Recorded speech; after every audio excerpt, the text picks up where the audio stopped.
Writing Out Loud,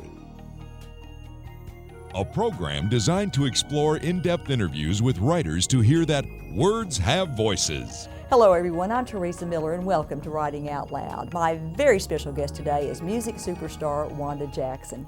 Thank you so much for being here, Wanda. Thank you, Teresa, for asking me. Oh, it's incredible to have you here. You know, your dad, Tom, he's a musician. He gave you your first guitar, taught you to play piano.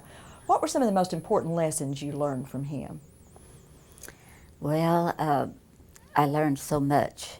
Hardly a day goes by that I don't think of something my dad has said, and he's been gone 20 years now, but he was so very important in my career. Like I said, he taught me to play guitar, but then when I was ready to go on tour after I was out of high school, he quit his job in Oklahoma City so that he could travel with me. Oh. And acted as a manager, but drove me everywhere. And so, I mean, he was so helpful because he could be in the audience and tell me what I need to do. What I couldn't hear you on this song. You got to sing this part louder. Or, I don't know, just little tidbits here and there. Well, I bet he was a steadying force because it'd be hard for a young person out on the road, and there your dad was to protect you. That's right, and it also kept my reputation Yes. intact. Well, Because yeah. I was always the only girl. Oh, you were the only girl, so that was quite an experience. Well, I meant I was always the only girl on a show. And yeah, I'm an only child too. But that's, But there's your dad in the background. Who discovered you? Was it Hank Thompson? yeah, he's the one that heard my radio show, and I was still I guess I was a junior or sophomore maybe then when he heard my show and invited me to come sing with him. And from then on, I worked with him quite a bit. On Saturday nights in Oklahoma City, he and his band would work at the Trianon, and then he had a television show for a good while. So he let me be on that show, which gave me great experience. He's the one that got my first recording contract, which was with Decca, which is a major company. And I was only a junior in high school. It's just incredible, really. I mean, Yeah, it's so exciting, but had to be a little bit scary, too, because it's a big world. No, I wasn't scared at all. You're fearsome, aren't you? Fearless. I'm dumb. That's what I am. No, but it's great. How did you wind up with a radio show? Oh, I won a contest at the radio station. Yeah. What did you have to do to win? Was it a talent contest? Yeah, just sing. And from that, you went to having your own show, and then suddenly Thompson hears you, and you've got a whole career. A whole career. Before I'm out of school, so everything was set and I was ready to go.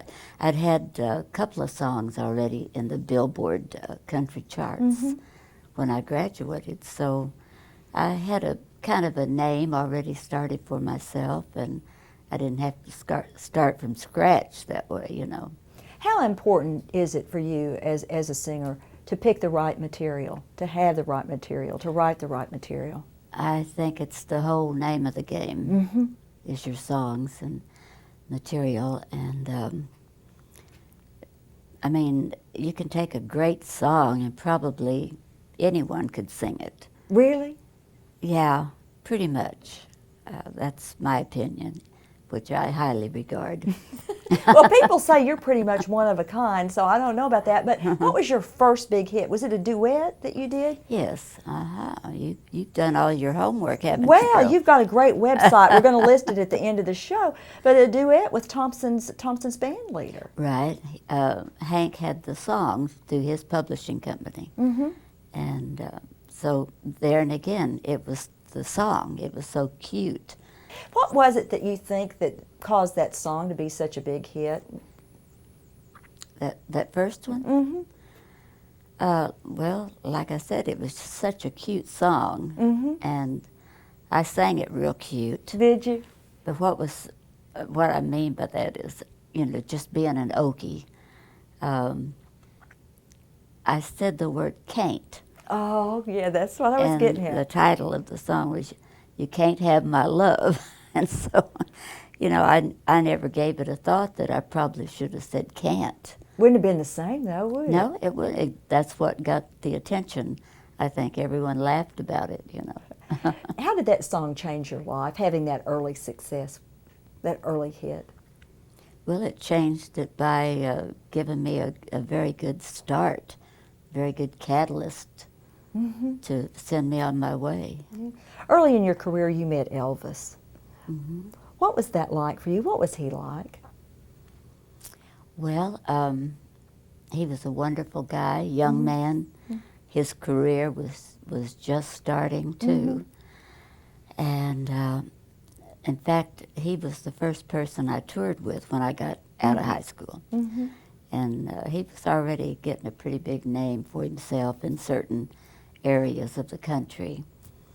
And my dad, acting as my manager, he didn't really know how to book any dates for me, so he called Bob Neal. He found that name, and Bob said, well, I would love to book some dates with Wanda because I'm booking a young man who has a great career going, and he's getting popular very fast. And so on his shows, I would like to have a girl. So, you know, that worked out good. Well, I'd never heard of Elvis. And I remember thinking, that's a funny name, Elvis. We'd never heard it, I don't think, in Oklahoma. No. It's kind of popular in the South, probably. But he was young, just getting started, happy-go-lucky, and very handsome, and very nice. He was a real Southern gentleman, I would say. I've heard that a lot about him, and I wondered if that was true and if that was Yeah. your experience. Did you know right from the beginning, Wanda, that he was going to be a big star? Could you sense that? My dad did. Did Yeah. he? What was it? Was it about him? What was it? Just the magic, all of it together, the voice, yeah, the I know. style? He was so different. He was just a breath of fresh air. And he was, he had such charisma. And I didn't even know that word then, but all I know is you could be in a room talking like we are, and if Elvis just walked in, it seemed like everything just gravitated to him.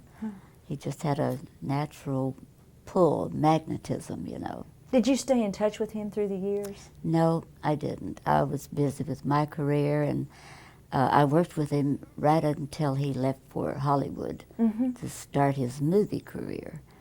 And, you know, I knew he was doing what he wanted to do, and I was too, and he had given me some of the best advice that anyone ever gave me, What was that? to try rock and roll music. Yeah, so that you hadn't thought about that up to that point. Oh, no, I'm just strictly a country singer. It's all I'd ever sang and ever wanted to, I thought. But he explained that the young people were going to be buying the records from now on. He changed it single-handedly. He changed our whole buying public from grown-ups to children, or at least early teens. And he explained that to me, and he said, and this is the kind of music they like, the kind that I'm doing, and you need to get in on this. We didn't have a name for it, you know, it wasn't rockabilly, it wasn't rock and roll, it was just this kind of music Elvis does. So I said, well, I can't do that because I'm just a country singer. He said, well, I am too, basically. Well, he was, wasn't when you think about it. Yeah, some of his early hits Yeah. were Blue Moon of Kentucky and Beautiful song. I'm Left, You're Right, She's Gone. That's a real country song, and some other ones. But my dad thought that was good advice also, and so the first chance I got and could find some songs for a girl, then I started recording it. Did you start listening to other singers to kind of get the style down, or did it just come naturally to you? Well, this was my generation, you know. I was a teenager. Yeah, you were a part I of it. loved it. And so, yeah, naturally, I was buying the records. I was hunting on radio stations to hear it, and it was just so new. And If you were to point to some of the women singers that came before you that were examples and inspirations to you, who would they be? well, I don't know how well known this one lady was in Oklahoma. When I was quite young, we lived in California for about 4 years, and my dad being a musician, and so he went out on Sundays and Saturday nights. They'd go dancing, he and Mother, and take me with them, and so I heard all the big bands, and I also heard Rose Maddox and the Maddox brothers. And she's the one that I really liked. She was real feisty and cute, and she sang these up-tempo songs, you know. And I just decided at age 6 or 7, that's what I wanted to be, was a girl singer like her. So just that early it came to you. What did you think of Patsy Cline? I've just started getting into her music, and I think she's a wonderful voice. Yeah, she had the greatest voice, I guess, and one of the greatest voices in all of music, I think, and such a style, you know, that she had. We were friends. We Wow. worked together quite a bit, and of course, my husband travels with me, and her husband traveled some with her. But we had so much in common. We were about the same age, and she had 2 children, and I don't know if we had 2 by that time or not, but we had children, and so had a lot in common. You know, we hear a lot these days about feuds in the music business or feuds in the entertainment business, but what you seem to be telling me is that there were close friendships too. I mean, with Elvis, with Patsy. Yeah, well, at least friendships that, you know, I never lived in Nashville. I never lived in Memphis, so, you know, I couldn't be that close a friend, because when, if I was at home, I was in Oklahoma. Why did you decide to stay in Oklahoma, Wanda? Because you could have lived in Nashville or California or any place in the world, really. Well, that's where our families were. And as I said, Wendell travels with me when I travel. He's a good guy, by the way. Thank you. I've taught him good, haven't I? You have, yeah. Not hardly. But it was, we knew that it was important to have our children reared, brought up at least around their grandparents. And because both of us, when I left to go on a trip, he went with me. So we had governesses, but our kids had their both sets of grandparents right and practically in the neighborhood, you know. You know, there are lots of labels out there, rock and roll, rockabilly, country. Do those really matter, or is it the singing is what counts? It doesn't really matter what the genre is. If you're a good singer, you can switch from country to rock, or you can switch to rockabilly. Is that true if you're a really good singer, or do you have one genre that's a little easier for you or more natural to you? Well, I think rock and roll is definitely easier. Is that what comes most naturally to you? No, probably country. Country would be the most natural, because that's the way I started out. And still, if I pick up a guitar at home, I'm singing country songs, you know. Do you do that a lot when you're home? Do you pick up the guitar? And Not like I should. You know, I really should sing a little bit, you know, several times a week. But home, the whole world invades you, you know. Yes, oh, I know. As a working lady, you understand that. Well, and you were a mother, and you know, you had responsibilities. Now and grandmother, and yeah. So lots of things going on. You had the rockabilly hit in Japan, Fujiyama Mama. What was it about that song that you, as an American singer, could sing that and get all these Japanese people just really excited about it? Yeah, they made it their #1 song for one whole summer in 1959.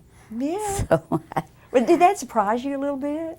well, yeah, I didn't really know that it was #1 when I went on tour over there, because we didn't have the media that we have today, you know, to keep up with our music and what it was doing in foreign countries.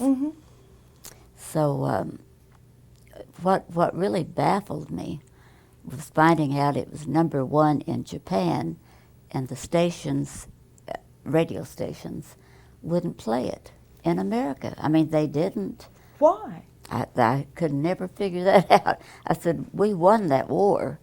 Well, yeah. You know, so it couldn't have been anything about that. And the Japanese people loved it. It's like a standard song to them now. I have another one from another part of the world that's that way too. What, you have another one, you said? Well, a German song. Is it Santa Domingo? Yeah. Yeah. So, who knows? That's the public. If we could figure them out, we'd all be wealthy. You Well, know? that's right. But Santa Domingo, you actually recorded that in German, didn't you? Mm-hmm. How hard was that to learn and then to convey those feelings in a different language? Well, you just had to work very hard. I bet that, was that one of the hardest challenges in your singing career? I can imagine, because It you have really your own style, and you like to say can't and different things, and then you're in German, and it's just sort of a whole different thing. Yeah, and you have to write it down phonetically, however it sounds right, so that you can pronounce it right, no matter what it looks like on the paper. You know, they can't read my lyrics at all, but I can, you know. So. Of all your songs that you've sung over the years, and Lord knows how many, there are hundreds of songs that you've sung, which stand out to you as your personal favorites? Oh, I don't know, Teresa. I love music so much that it's very hard for me to say that's my favorite. One song that I do enjoy, I still enjoy singing, is Right or Wrong. And it's one that I wrote, but that's not why I call it a favorite. It's just a nice song, and people like it and can relate to it. Usually somewhere in their lives they felt that way about somebody. I'll be with you, right or wrong, you know. Yeah. When you write a song, Wanda, how does it come to you? Do you hear a tune first, or do the words come to you first? Well, I'm more of a lyric writer. In fact, that's why I don't write much anymore, is because the melodies don't come to me readily like they used to. Yeah, I could get an idea for a song and a melody would pop into my mind. But it's just different now, so. At what point in your career did gospel become part of your repertoire? In 1971, Oh, you know exactly. June the 6th. Wow, that's as precise. What happened on June the 6th? That's the day that my husband and I both, but I became a Christian. And I gave my heart to Jesus Christ. And he made such a wonderful difference in my life that I found myself just wanting to sing gospel songs. I wanted people to find what I had just found, the peace and the unconditional love that God gives us through Christ. And so that became the most important thing for me. And my husband accepted Christ that same day, and found out a little bit later that he's a very good public speaker. He was giving his testimony, you know. So we wound up having our own ministry, and it was rather simple, but it was very effective and very rewarding, and we loved it. Because I've done nothing but just one-nighters, you know, most of my life, except a stint in Vegas or something, but one night. So that's kind of what my gospel career became. We'd go to a church one night, and I would give a gospel concert, and he would give his testimony. And you know, we saw lives changed all around us all the time. It was very gratifying. And you've been able to blend that in with your other music and just have a wonderful outreach. Yeah, right now I can blend it. I do some of each type, country, rock, and gospel on all my shows. That's great. You got a wonderful honor in 2009, inducted into the Rock and Roll Hall of Fame. Tell me how that came about, because you had some really great guys championing you. Yeah, I did. Well, I have to credit my husband with all of that as well. Yes. He couldn't believe that I wasn't in there, and he wanted to know why, and no one could really tell him, you know. And then when Elvis Costello was inducted and he found out I wasn't in, well, he jumped on the bandwagon with Wendell, wrote a stinging letter to the people at the Hall of Fame. And then I found out Bruce Springsteen was speaking about it too to people in the business. Wanda should be in there. She was the first girl to sing it. And so it was an incredible thing. I didn't ever think much about not being in there, and that kind of baffled Wendell, I think. But you know, I explained, I said I never had a #1 rock and roll song. I didn't have a string of hits. I wasn't in the superstar status. So, you know, I don't really expect to be in there. He said, yeah, but you deserve to be, and you should. So he worked very hard to see that it finally happened. And they put me in the category that I thought was perfect. It was called Early Influence. Isn't that nice? Yeah. Isn't that nice? So, of course, when you see the direction rock and roll has come, since then, I don't know how proud I am of all that, but it's changed a lot, that's for sure. But you've got a new project that's going to be coming out in January 2011. Tell us about it. It's just incredible. Thought, you know, after the Rock and Roll Hall of Fame, it'd be all downhill after that. Yeah. But I've been enjoying such a great kind of a comeback into secular music for about 20-something years now. Yeah. And but it was no longer just country. It was rockabilly and rock and roll. And so I thought, well, this is the top of the heap, you know, that's it for me. And then about 6 months later, Jack White of White Stripes, which he is one of the most popular, I guess, artists on the planet right now, called, and he wanted to do a single and an album project with me. Were you surprised? Well, to say the least, yeah.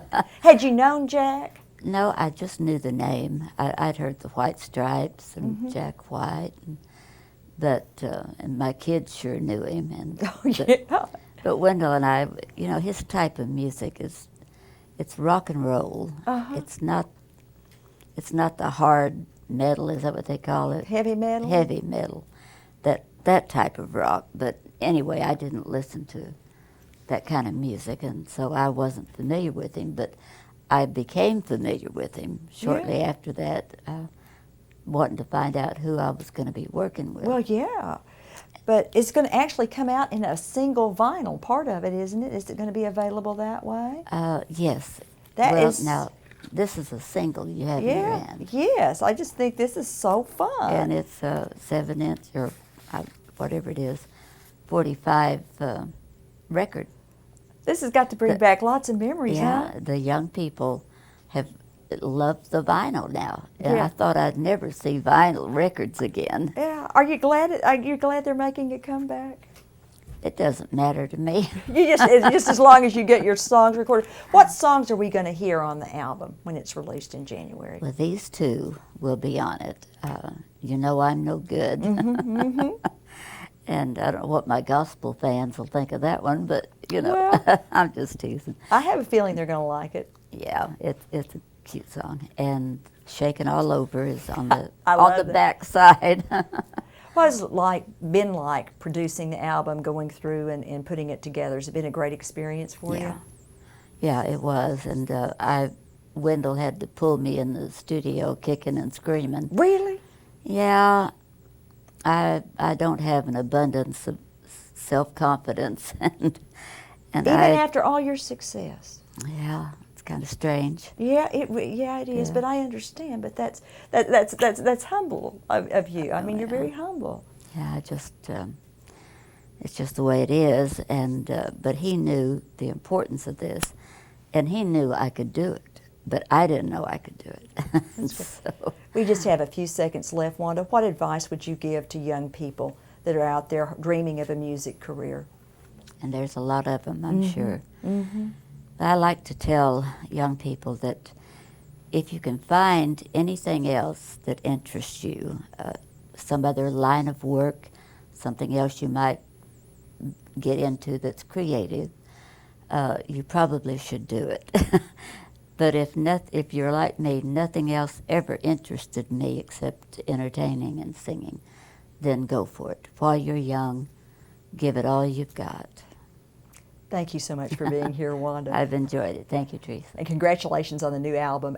And thank all of you for joining us on Writing Out Loud.